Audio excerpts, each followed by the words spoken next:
আসসালামু আলাইকুম।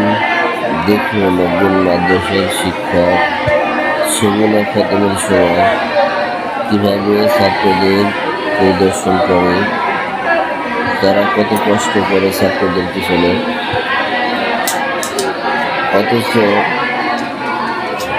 অনেকে আছে তাদের নিয়ে খারাপ মন্তব্য করে,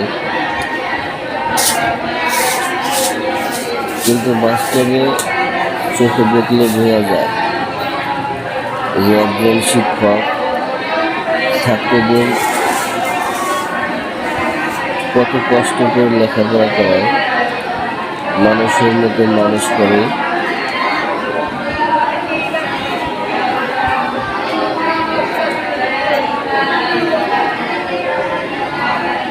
সকলেই একজন শিক্ষকের খারাপ মন্তব্য থেকে বিরত থাকবেন।